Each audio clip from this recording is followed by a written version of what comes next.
All right, hello and welcome to our final Fundraising During Uncertain Times webinar. I hope you found the last 6 webinars helpful. I know I've learned a lot, both from our guest speakers each week and from the audience questions, which led our thinking. So thank you for your involvement all these weeks. If you're just tuning in, all of our previous webinars are available on philanthropydaily.com. And all of our pandemic-related content is now stored in one place. So you can click the topics drop-down menu on Philanthropy Daily. And the first one there, COVID-19, has all of our articles and webinars about fundraising during the pandemic right there. While you're there, you might want to sign up for a weekly newsletter if you haven't yet. It's just 1 email a week from us. And after this series wraps up, you'll be hearing from us a lot less. We're thinking right now about what comes next, what our content's going to look like after this series. So check back in to see what we have coming up, to keep helping you think about fundraising and philanthropy and to plan your fundraising activities. So today, as you know, we're here to discuss development staff and personnel. We wanted to end the series with personnel because your staff are the beginning and end of your fundraising activities. People and the communities they make up are the reason for your mission, for everything you do, and then they're what make your organization's activities possible, of course. So at American Philanthropic, we like to say that good fundraising depends upon good relationships, really by cultivating a sense of identity and belongingness between your donor and the organization. And you can only do that with good people driving the effort and fostering those relationships. So, events, as we discussed in one webinar, they're about bringing people together. Direct mail and major gifts are about money, yes, but they're also about staying in touch with people, making your staff accessible to and in contact with your donors. And even, data analytics at the end of the day is about people. It's about knowing who your donors are and knowing them in personal and humane ways. So behind all of that is your staff. People who are now stuck at home, maybe realizing they like remote work less than they thought, or that they like their kids less than they thought. They might have more time on their hands being free of events and travel, or they have significantly less time on their hands because they're trying to find new ways to do an old job while also occupying or educating kids and keeping the house clean. So really everybody's feeling the burden of this right now. But if you want to keep advancing your mission, you need to keep fundraising. And if you want to keep fundraising, you need to keep your staff satisfied, motivated, encouraged. That's what Andrew McIndoe and Nicole Rizkala are here to help us with today. So we've been saying throughout the series, don't cut fundraising right now. That's the surest way to hurt your organization in the long run, and frankly, in the short run too. What you want to do as much as you can is increase fundraising activity, and that might take some sort of creativity. One example that I have from the for-profit sector, my brother's a recruiter for a tech company, and they've obviously paused all hiring.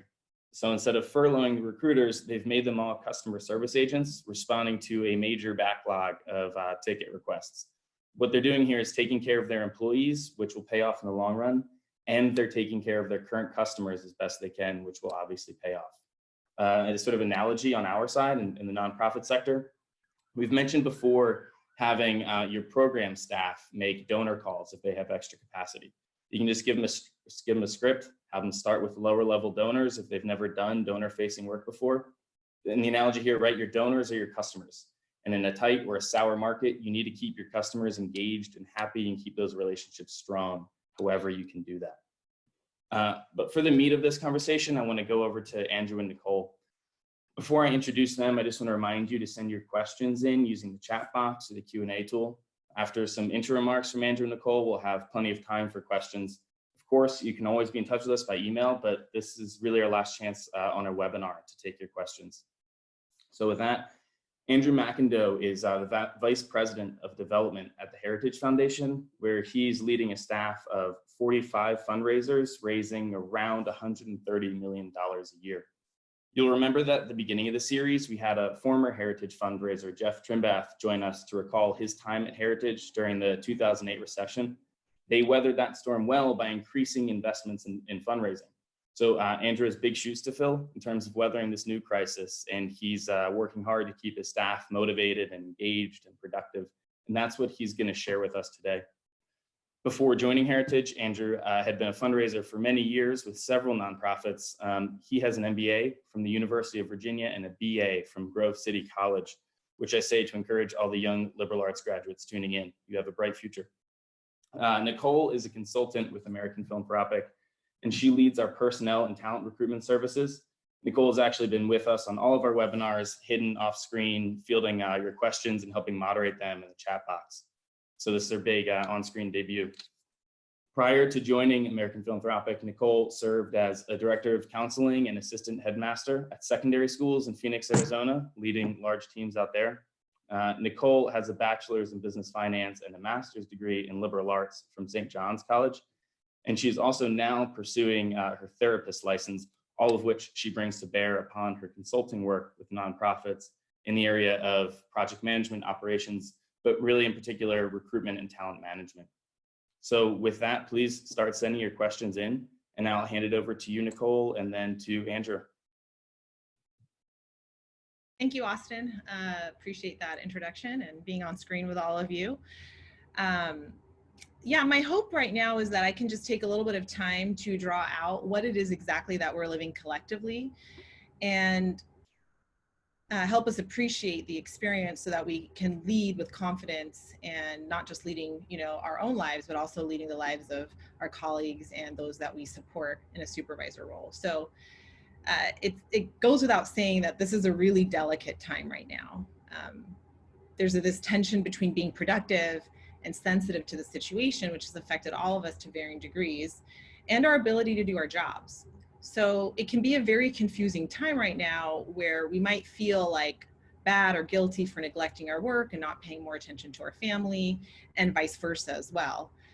And I'm sure at some point, all of us here have thought, what's the worst case scenario, especially if you're responsible for other people and their positions.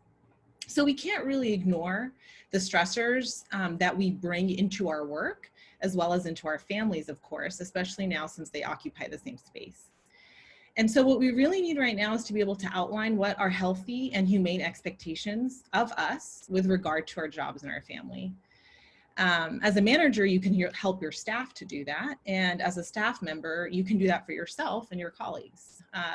Whatever the case is, it's just important to acknowledge there is this lack of experiential congruency where all of a sudden we're stuck at home with increased pressure to be even more successful and more productive in light of all the change and uncertainty.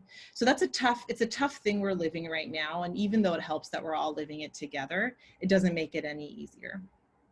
I also just thought I would share this. I found a study done by 3 Penn State researchers that were able to show that people are actually more stressed at home than they are at work. And that work can actually be a healthy refuge away from home life. And those who work outside of the home are actually healthier. So that's kind of been taken away from us for those of us who don't typically work at home. And we've now merged our work and our work and our personal lives in the same place. So it's really easy for me to say, do this or do that. And the last thing I want to come across is that the work we're doing is easy. So the challenge I do have for you, though, is to internalize what is it that makes sense for you, for your organization's distinct culture, and the distinct challenges that you have as a person. How we live and the decisions we make today do have long-term outcomes. That sounds obvious, but in times of uncertainty, the obvious needs to be stated. So no matter what your role is right now, one of the best things you could do is to get clarity and communicate it to others. And in this, we need to be a guidepost to one another during this time. Philanthropy Daily and many other publications have shared great ideas about working remotely, managing remotely, how to stay effective, how to stay motivated. But if it was that easy, we would just do it and see results. So again, this webinar is about helping to give you some handles by which you can start incorporating healthier mindsets and practices for yourself and your department. Keep in mind too, COVID-19 has been described as something larger than a blizzard. This isn't a few days, this isn't a few weeks, this isn't a few months, it's gonna be a long winter. And so we really have to start thinking, what is it that I need for the next year to year and a half to be able to make this work for me and my colleagues and staff? So with that in mind, I did send a survey out about, what is it that you want to hear from us on this last webinar. So for those of you who took it, it was very helpful feedback and it shaped the comments that we're going to share with you today. And the survey asked, as it relates to personnel or management, what is most on your mind? And I thought I was going to hear something about furloughs, job stability, hiring, but the number one answer was motivation. And the second most common answer was professional development. Third, useful reports. And fourth, difficult conversations. So in terms of useful reports, there's an article in Philanthropy Daily that you can look up for that, because it really does require its own conversation. But I'm going to show, I'm going to talk a little bit about motivation. And then of course, Andrew is going to really show you how he does it at Heritage. So how do I stay motivated, and how do I motivate others? Okay, so in crisis, the temptation is going to be to play it safe. But to do so will only communicate a lack of confidence in your ability and in your conviction in your mission. So motivation follows when we have things to do who affirm who we are. So I'll say that again. Motivation follows when we have things to do who affirm who we are. We do have identity. We do have an identity, and we experience this identity and belonging. This is what we kind of preach at American Philanthropic. It's what we apply to help us have stronger donor relations and understand the motivations of why people give. And the reality is we're people too, and we're giving right now. So those motivations are shared by us. So if you're feeling unmotivated, or if you're feeling even paralyzed, there are some steps you can take to tap into a deeper sense of purpose. That re-energizes you and your colleagues. And I've kind of codified it as the 3 Ps. So the first P is predictability. Crisis means a lack of predictability. We all are living this uncertainty. So think through how you can create some predictability in your daily schedule, your weekly schedule, your social time. When we have some level of predictability in our schedules, we begin to experience ourselves with a greater sense of time that opens up to us an exciting future. So every day looks and feels the same right now, for most of us it does. But if we can create some predictability in our schedules, it paradoxically brings an element of newness into it. And as a supervisor, you do that when you hold meetings. How is this meeting helping me to create predictability? Whether that's a daily reporting check-in and or a daily reporting check-out at the end of the day. And are you being clear with what you expect right now from your staff so that they can meet those expectations? The second P is people. So virtual community isn't going to go away. Having connections to look forward to, whether that's virtual happy hour or with your teammates or a meeting with a colleague, allows you to inhabit a sense of accountability. So again, as people, we need to be seen, we need to be paid attention to, and we need to be heard. As much as possible, host video meetings. Even if eye contact isn't exactly possible, seeing people's facial expressions and even glimpsing a part of their world does create some type of connection, which is essential to being alive. So again, we can't underestimate the importance of communicating with clarity the expectations we have for ourselves and for those we manage. Creating clarity helps actually build those connections and builds hope in future success. And finally, the third P is purpose. So with uncertainty of how long this pandemic is going to continue, it definitely feels like, is there any value to what I'm doing right now? Doesn't even matter if I reach out to my caseload or clean up this database. Is everything I've worked for all of a sudden gone? We know in fundraising that the work we do today isn't realized until months out. And so just like we don't treat our donors transactionally, we can't treat our work transactionally either. We can't do the same with ourselves. So as a manager or supervisor, or just as, a person, consider having a 2 to 3 month, maybe department focus or motto. What is it that we really want to rally around, or at the end of this, 2 months we can work toward that lets us know that we're moving the ball forward somehow. This sense of a common goal is a huge way to live in the uncertainty that we don't know when it's going to end. It fosters agency and accomplishment. So I hope those 3 Ps kind of help you start thinking through how you can just be a more effective, whether it's a fundraiser or development director. And I do just want to quickly close with a note on leadership and difficult conversations, since that was so close on the list. And to keep in mind that we do all lead our lives. So an important part of leading right now is to be exceedingly human. By this, I mean, know your colleagues, know who you work with. In some sense, take your work very seriously, but don't take yourself too seriously.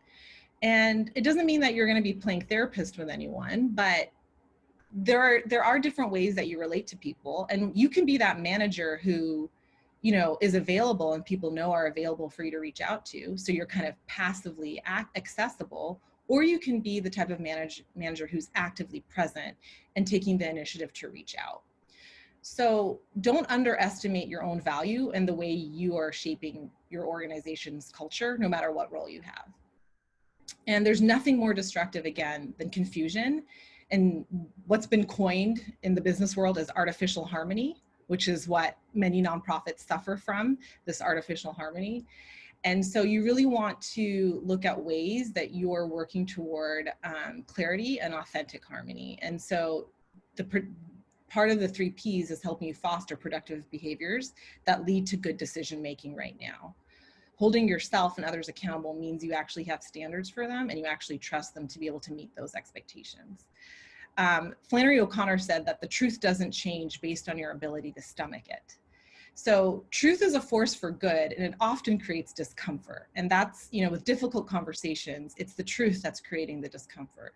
But the reality is we're all uncomfortable right now, and we might as well embrace it. And that truth ultimately leads to that clarity for decision making, and truth leads to actual connections for, better productivity and work.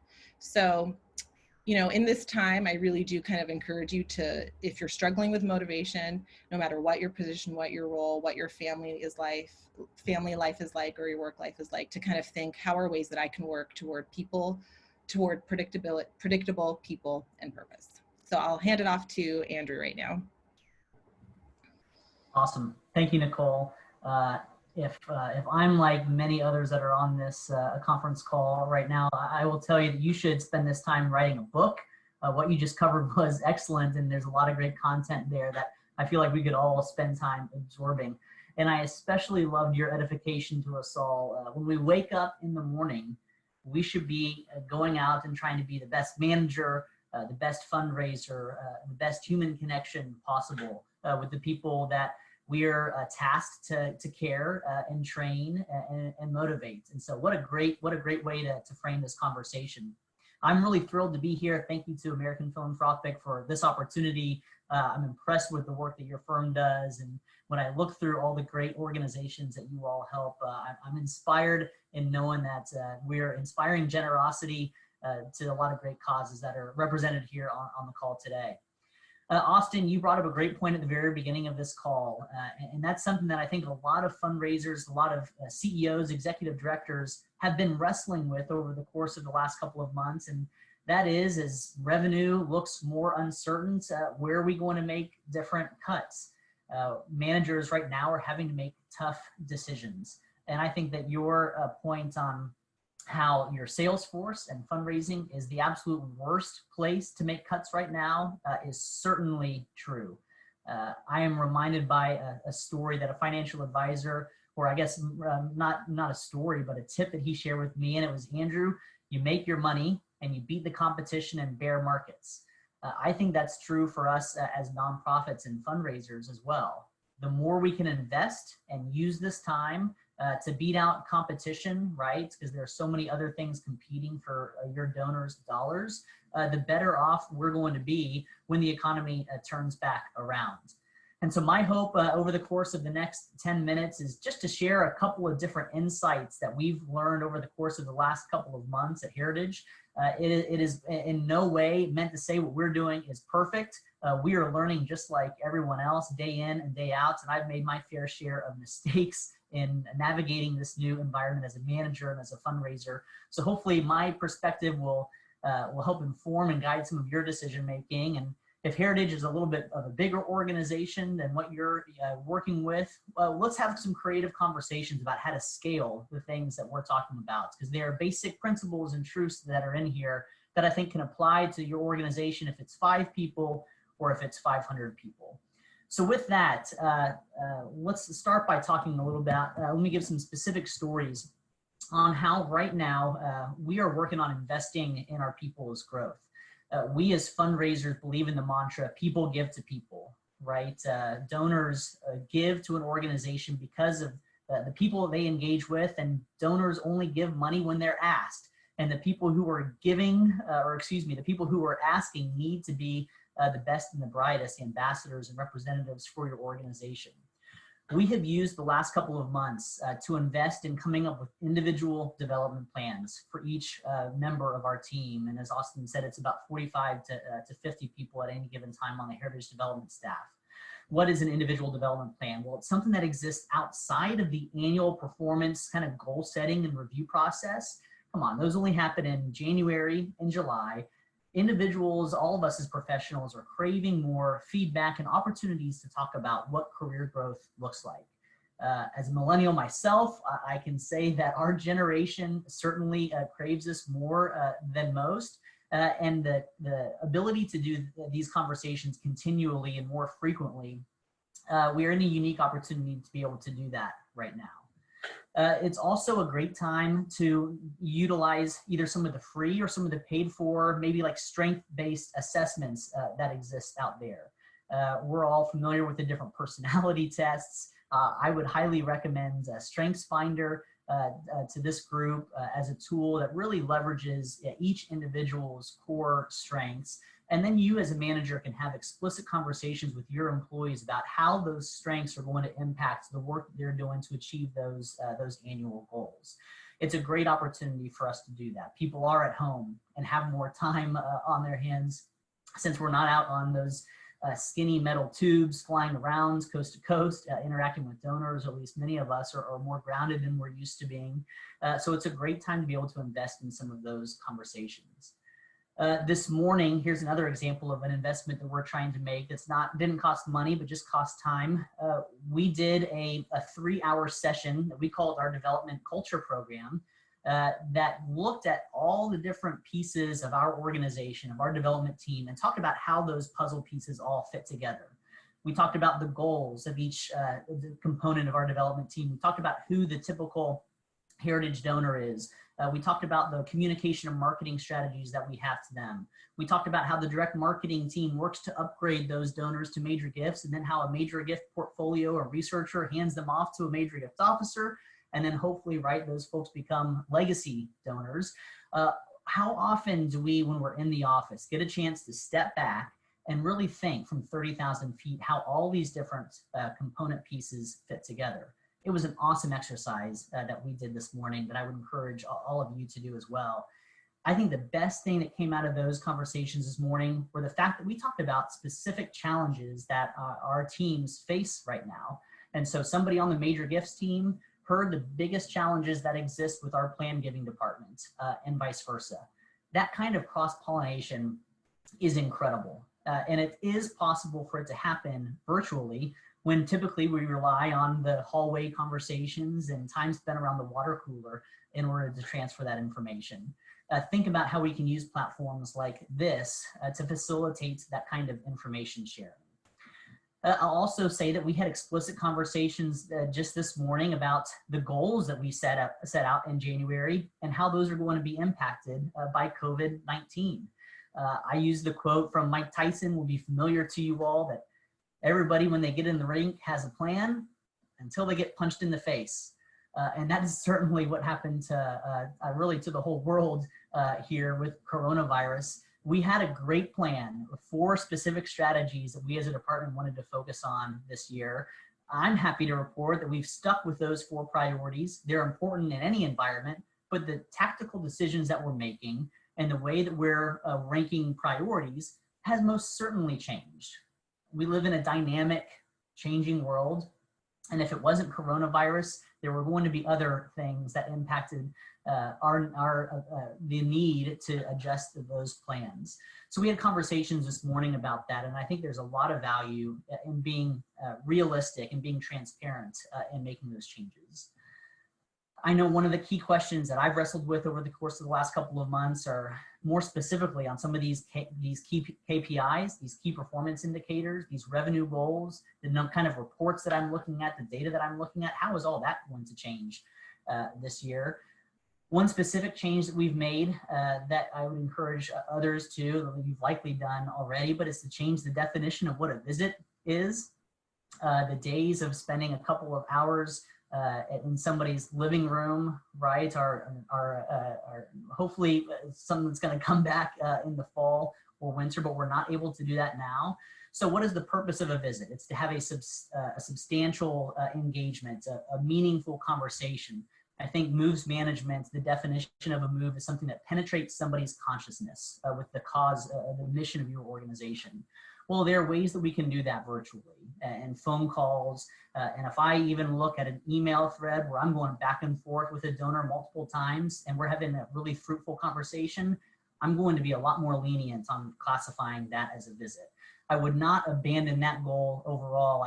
I would encourage you to change the definition of it instead and provide flexibility to your teams as they navigate that. I would also encourage you to use kind of games or competitions or even spot bonuses right now, if you can, with your teams. I think that the ability we have to incentivize creative approaches is really necessary.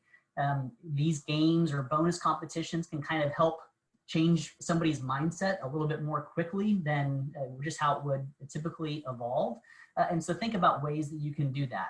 Put a premium on the number of engagements people are making, or perhaps the percentage of their portfolio that they've engaged with. And be candid about resetting expectations on revenue. I think it's really important that we as heads of development, or if you're an executive director to your board, or if you're a frontline fundraiser with a specific revenue goal for your portfolio, that we're engaging in conversations about how this is going to be impacted. We have built a couple of different revenue models on the heritage side. I'm happy to get into those when we get into the Q&A time, but I won't bore you with the way that we've done all that here at first. I'll end, Austin and Nicole, by just talking about making the ask and some adjustments that we've made on making the ask. It took us maybe a week or two longer than it should have to really get our minds around the need to continue solicitations. But I think we're in a much better place now. I'll say that the conversations that I've had with our team uncovered that a lot of people are uncomfortable asking for money right now, and that's certainly understandable at first. But remember, if you're not asking, you're not getting, and then you're definitely going to be in a position where your organization is hurting.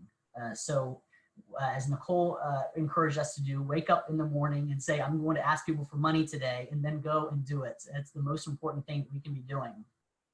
If you're still uncomfortable, you've got to remember that you're doing this because of the mission of your organization. You are asking out of the conviction that you have for that cause. And you've got to remember too, that our donors, most of them have a lot more life experience and have seen a lot more trying times than any of us had. And they see the country and the world emerge stronger and more unified. They're used to going through things like this.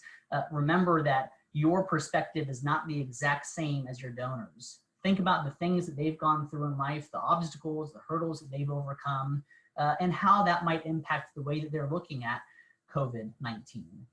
I would encourage you to remember that people are given to your organizations because of the mission, and the need of your organization to execute that mission has not changed in this environment. For most of us, that need has only increased. And so while we don't want to ask because we just need it and times are desperate, that's not a good way to do fundraising, where you approach your donor and say, you have money, we need money, can you give us that money? No, a better way to approach it is, you have values and you have resources, but you don't have an institution. We share those same values as you. We don't have an institution, or we do have an institution, but we don't have the resources. Why don't we partner together in bringing all of those different elements so that we can achieve those dreams that you have? That's the way to think about it. It's not out of just necessity. It's about the incredible things that you can accomplish in the mission of your organization. And so that should get your blood pumping and get you maybe off the mat and being comfortable in making solicitations. So with that, I think that's about 10 minutes. I think that it would be best if we can be interactive and open this up to conversations. Again, really happy to be able to be here with everybody and looking forward to hearing what you have to say so I can learn from you.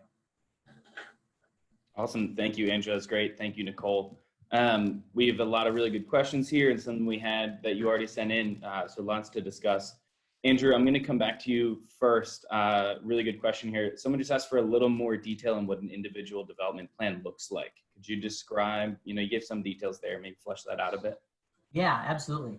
So we have space for kind of 4 or 5 specific more career growth oriented goals, where we look at what is the job that you want to have in 3 years, 5 years, 8 years. What are some of the skills or expertise that you're going to need in order to get that job?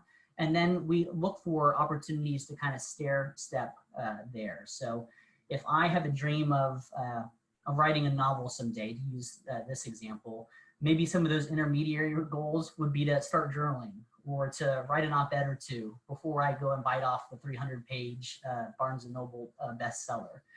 We use that same approach, that same way of thinking for individual development plans. If somebody wants to be a policy analyst, or if they want to be a VP of development someday, you're going to need to have a well-rounded perspective of all different giving levels. You're going to need to know how the data component, the CRM components, dashboards, KPIs, those things work. So maybe there's a specific goal over the course of 6 months, somebody could work towards there.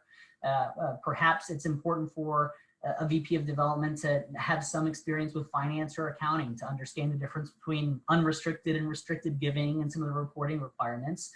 Maybe there's a great online training program right now, or a course I could take somewhere in order to increase my knowledge of that area. It's identifying those kinds of opportunities, tying them back to the mission of the organization, right, as much as you can, and setting intermediary goals, things an individual could do to help actualize that goal or that dream job that's out in the future, but just having more of a conversation about it, right? Who wants to have a manager who's only asking them, or who's either never asking or asking once or twice a year, how are you doing, or where would you like to grow? Those conversations should be a lot more fluid. Awesome.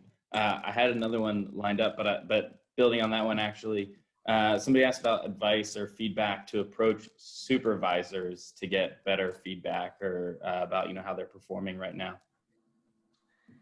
I appreciate that question, as I've also been in the position where I'm asking for that kind of feedback as well. I think operating with a spirit of humility is really important. I think we've all experienced some kind of seismic shift in our environments in this. And so going to your supervisor and saying maybe something like, I've been reflecting more about the work of this organization and my contributions to it. And if you're, want to know if you'd be willing to have a conversation with me about areas that I can grow, areas that right now I have some time, I can make investments in getting better at. Are there weaknesses that I have that you see that maybe I can capitalize on this time being at home and not traveling or not going to the same happy hours, right? Can I capitalize on that and invest in mitigating some of those weaknesses? Or have there been things that you've seen me do in the course of the last 2 or 3 months that you've been really impressed with? Maybe ways that I've responded well that you would encourage me to do more of. Those are a couple of the kinds of questions that I think would resonate with supervisors right now. I think kind of leveraging this moment at this time is a really good idea. Yeah, and I just kind of want to remind people that this is that managing up, right? The managing up, and it's a reminder again that just because you might not be managing other people doesn't mean that you don't have the opportunity to initiate and move and change the culture. And I know what it's like working with people who maybe just, they don't want to manage, or they don't want to give feedback. It's like, you're doing great, it's fine, and so at some point you might kind of realize no news is good news. But that doesn't mean that you can't still ask and show your care for growing and learning, and that and starting a conversation where you can learn from them. And I think that if you can kind of frame it in that context of that you actually have something to gain from their wisdom and their insight into how you work or how you manage relationships with donors, that's going to be uncomfortable if they're not initiating it, and that's okay. I think related to that, but we'll see. Nicole, someone just asked if you could talk more about artificial harmony. They asked if we had any more resources. I don't think we do right now. We're working on them. But could you flesh that out a little bit for us? Yeah, so this is, again, this is a kind of a coin phrase. I didn't come up with it. It's been bounced around. I think Pat Lencioni is the one who maybe has talked about it at length. But artificial harmony is a sign that you're culture might be weak in productive conflict.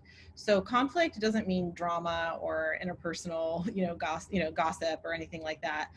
Conflict relates to ideas and the issues that that your work brings to you.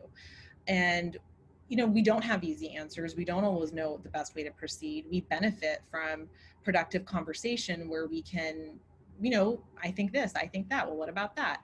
And so we all know what it's like to be in a really boring meeting where it's super perfunctory and here's the checklist. And sometimes we need those boring reporting meetings to stay aligned as a department. But there are other types of meetings, and as human beings who have ideas and, care to help and contribute, we need that conflict, again, not bad, to help us kind of figure out what's the best course of action and be agreed upon it. So artificial harmony probably means there's some unresolved, conflict, or there isn't the space to be able to do it. And it is really toxic because it does lead to resentment, and it can lead to, a level of maybe even contempt at times, and it's really insidious. So you do have to realize, if you're part of a culture that has a ton of artificial harmony, that you guys just aren't kind of leaning into the issues and the ideas that you need to be together. Thanks. Here's one that's not directly related to personnel, but I think it's a really good question and really worth addressing right now. Came in early. Is it too late to send something to former donors? So I feel like we may have missed the window, since in our area we're starting to open back up a little bit. Justin, I know you'll have some thoughts on this, but Andrew, feel free to jump in here if you'd like. Yeah, I mean, I'd say no. It's really never too late. You might have missed the window, as you noted, but it's never too late to get in touch with your donors and let them know what your organization is up to. Check in on them, see how they're doing. And potentially ask for a gift. It's never too late to get in touch with the donor. Andrew, I don't know if you have anything else. Yeah. I couldn't agree with that more. First of all, it's going to be much easier to get that lapsed donor to come back than it is to make the investment in finding a totally new donor. And so it's a smart thing to be doing. We all know that people are craving connection and conversation right now. Even if your area is still opening up, I think that we've gone through enough of being kind of deprived of that, where your reaching out would be well received. Remember too, that you don't have to bat 1,000 on this.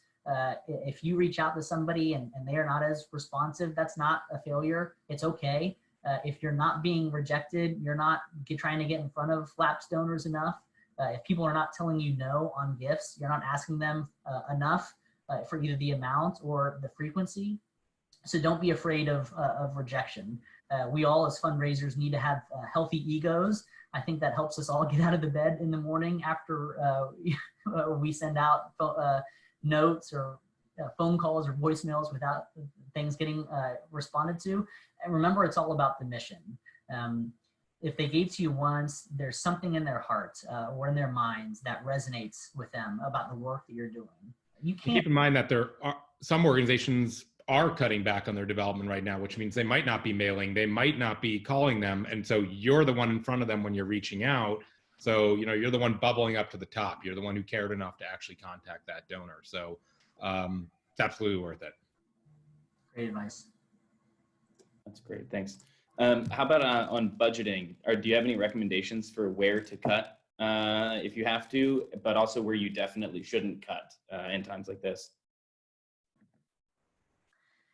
Well, I think cutting events makes a lot of sense right now, at least kind of in the way that we traditionally think about them. I saw a question here in the chat from Megan about what it's kind of the likelihood for events in the fall. We're hopeful that we can have maybe events with less than 50 people in the fall. We're going to shift to a more regionally based strategy in that way. If you know Heritage at all, we have 2 big annual fundraising events a year. One in April, our annual leadership conference, typically about 250 people there. I was supposed to be there today out in Lake Oconee, Georgia, with our most generous supporters. We're obviously not doing that. We're going to transition that to a virtual event next month. We're still thinking about what that looks like, but it's probably going to be a 2 or 3 hour event where we still bring in some great speakers and provide content that they're not able to hear elsewhere. If folks have been a part of these webinars in the past, you heard from my colleague, Janine Ryan, who leads our events team. We're working closely with her on that. If you haven't gone to see that webinar, I highly recommend you follow the link in the chat and go back and look at that. Janine is a consummate professional. There's a lot of good content there. The second big event that we do is in December, and it's typically like 800 people. We really hope that we can do that event. I was talking to our president. We were doing donor calls at 1 o'clock, and she was telling all of them, "I hope to see you at President's Club. I hope to see you at President's Club." Maybe we're able to do it. Maybe not. Maybe we'll do it, and it'll just look a lot different in the way that we do seating and the way that we do breakouts. We're trying not to spin our wheels too much and thinking all that through right now since it's still in December, and instead thinking about virtual for the next couple of months and then maybe something more regionally focused in the fall. The question was about other areas to cut. I know one area that a lot of organizations want to cut right now is on donor acquisition and direct mail. I'll tell you, we're seeing excellent response rates. Our direct mail program is performing like $700,000 ahead of budget as of April 30th. That's remarkable. Our retention rates and renewal rates are 7% higher than they were at this point last year. It's tempting because for a lot of organizations, it's a big expense line item. But I'm preparing our leadership to make a bigger investment this year. I'm going to go back and ask for more money. I'm really grateful that we're in a position to do that. I realize we're unique in that way, but I'd encourage you to make that argument to your boards, to your executive directors. If you're in the organization's leadership, think about that. Justin's absolutely right. Other organizations are cutting back, and so it provides more opportunity for the organizations that are out there. I don't know, Nicole, Justin, Austin, you might have other ideas on budget areas to cut. If you absolutely have to cut back on fundraising, I mean, to your point, Andrew, look at and there's no question about it, you have to. I would be looking at acquisition, but the things that are paying off at a lower rate in acquisition. So if you don't bring in a lot of donors online, but you're trying to build that, but you still bring in a lot of donors through direct mail, maybe keep the direct mail and lower the online acquisition or the online marketing, and stick with what's working, what's going to bring in the revenue, what's keeping donors engaged and has the highest, return on new donors. Again, that's if you have to. Ideally, you're not cutting fundraising. You're finding other spots within the organization to cut. But look at the things that have essentially the kind of the low ROI, often events for many organizations. And again, some of that online acquisition is pretty typical. The one thing I'll add to that, Justin, is I just keep in mind that would be a temporary cut, right? Oftentimes low ROI activities are bubbling up to the higher ROI. Right, exactly. It's short term because you don't want to essentially shoot yourself in the foot 6 months or a year down the road. I think, Andrew, you noted that, cutting acquisition now, it doesn't really hurt you right now. It does a little, but it'll hurt you in a year. And so yeah, just don't shortchange yourself in a year. Here's one, Nicole, this might be good for you. My staff is having a difficult time managing stress in regards to the potential of being furloughed or laid off, trying to keep things positive and spirits high, but the uncertainty is impacting their work. Do you have recommendations on, how to do that? Yeah, I mean, that's really tough, right? When you don't know if you're going to have a job next week or next month, and you have responsibilities, to your family or financial responsibilities. It's a really difficult thing. And I think what we know about stress is that it's a response to a situation where you feel a threat. And so the best thing you could do is, the best thing that helps with stress is to be able to enter into that with the other person, acknowledge it, empathize with it, share it, like the platitudes aren't going to work, right? When you might lose your job. Like, it's not going to help. Oh, we gotta stay strong. We got to do this. It kind of misses the interior experience of what's happening to the person. And so if there's a way, that you can just empathize with that and acknowledge that this is a tough situation and that you're here to support them. And then I would just say, of course, this is going to impact your ability to focus. My hope is that we don't lay anyone off and that everyone does have a job. I have confidence, if you do, that we can turn that corner. That depends on the work we do now, and then really kind of put it on them. How can I support you so that you can stay focused on what we need to do to make sure that we all come out of this stronger? And so it's a conversation, and stress passes in your body and it passes out. So there are going to be more moments when you're stressed, and you just gotta give people that space, and then you got to help them focus. And honestly, like, work is a healthy distraction, right? Like, when we do have a sense of like accomplishment and that I can make something better and I can contribute to something larger than myself, outside of my own little bubble, that's a really productive distraction. And you have to remember that there's a way you can empathize with the situation, but then also help them by holding them accountable to what needs to get done. So it's not an excuse, but it is a process in answering that stress. I hope that helps.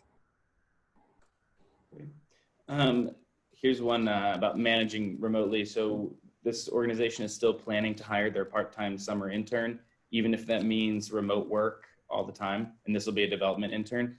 Do you have any advice on managing a new hire during the pandemic, especially if they're remote, and other ways to adjust their goals in light of that?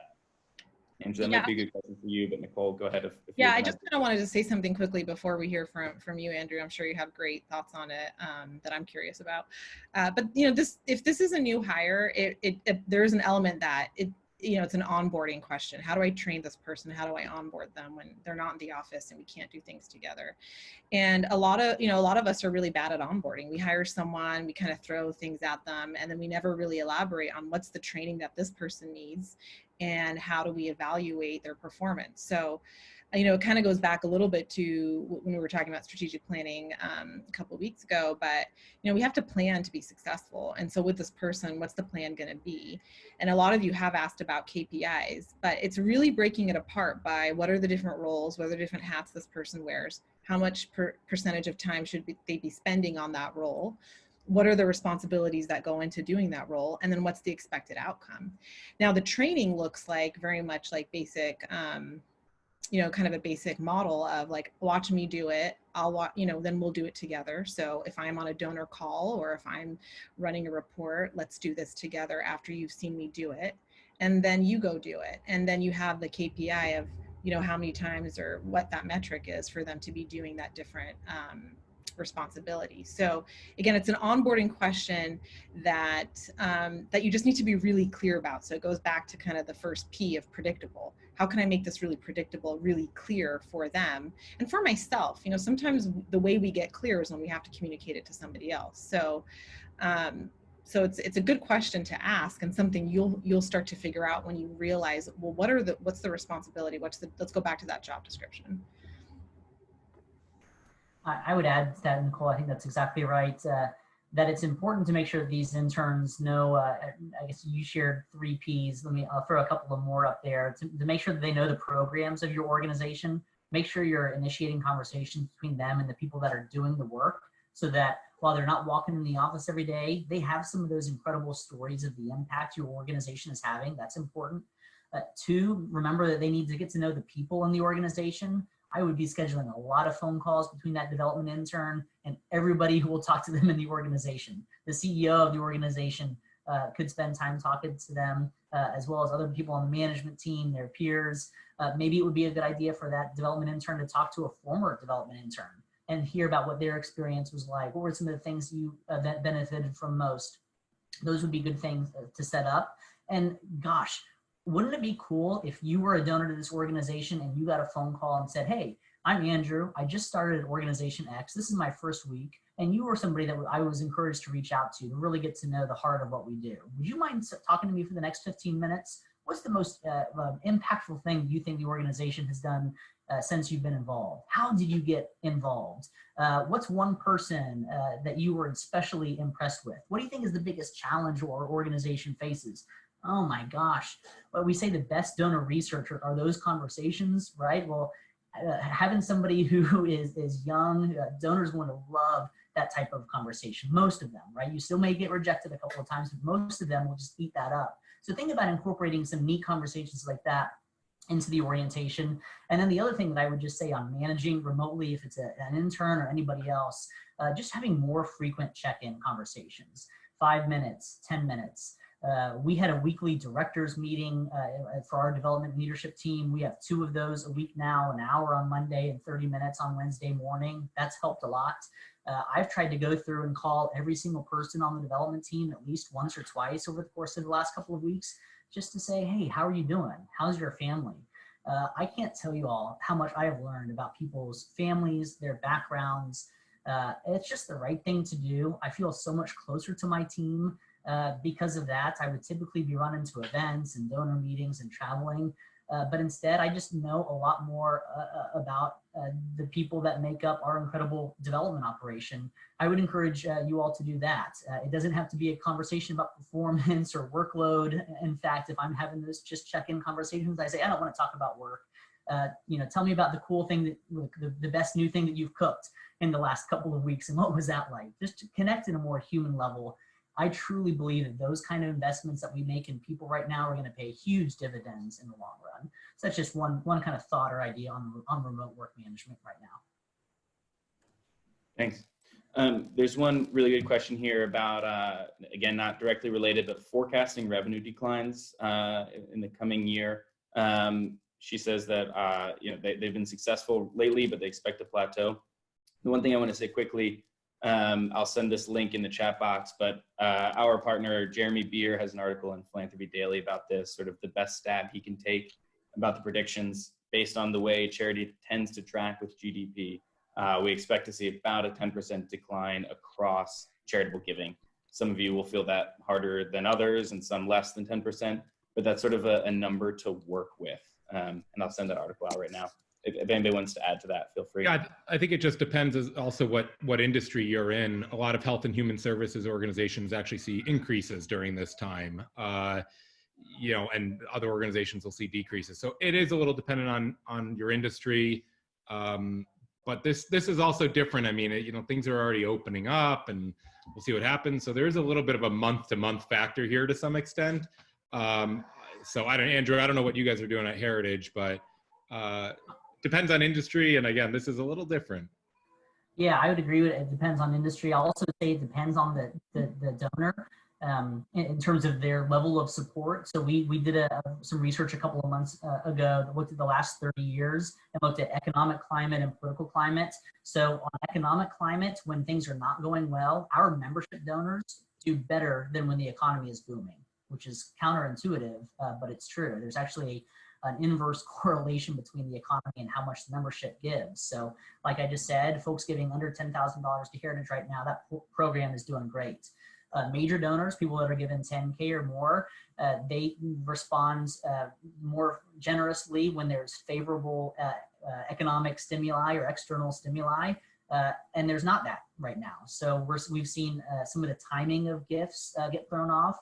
I would encourage you to think about an impact in terms of timing right now. I still really believe, and I'm telling my team, I think it's a question of when people are going to give on the major gift side, not if.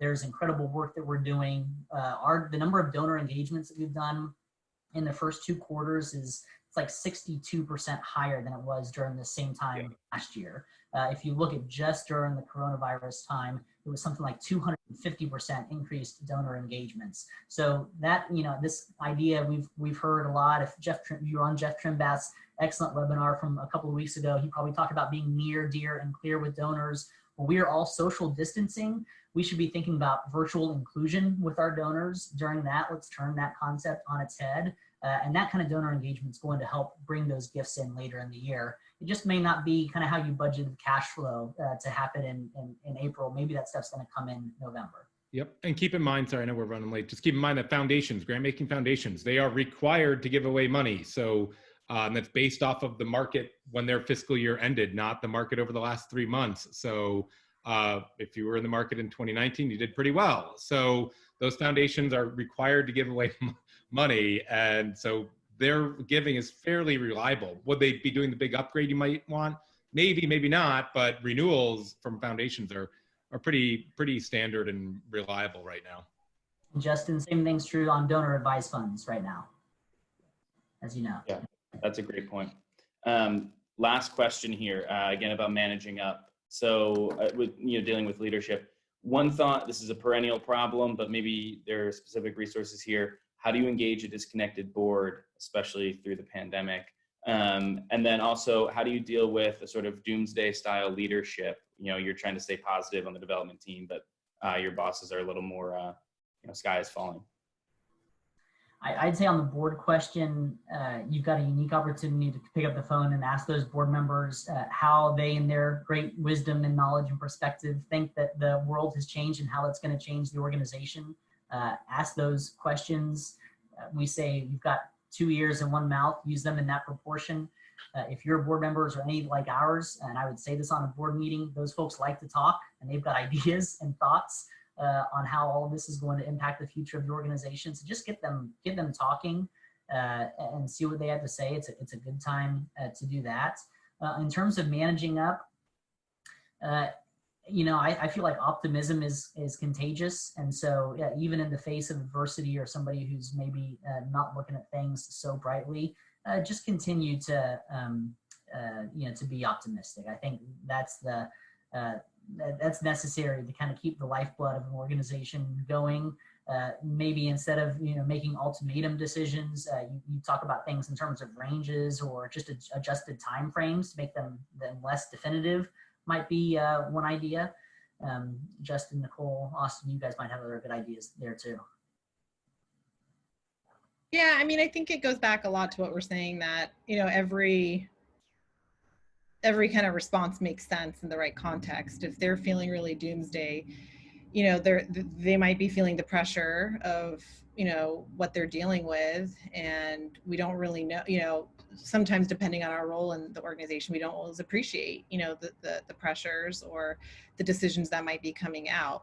That said, being a leader is ultimately serving the people that you work with. And if I was in that situation and I was seeing the trickle down effect and how it was impacting our, my ability or other people's ability to do our jobs, I would just share that, and, I'm just curious if you're aware that this is really, kind of seeped into, everyone's kind of experience of working, and it's getting in the way of us being able to do our jobs. And so what can I do to help?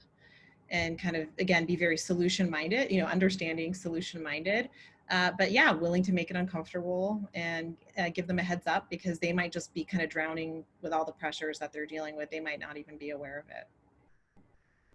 Great, thank you. Thanks, Andrew. Thanks, Nicole. Thanks, Justin.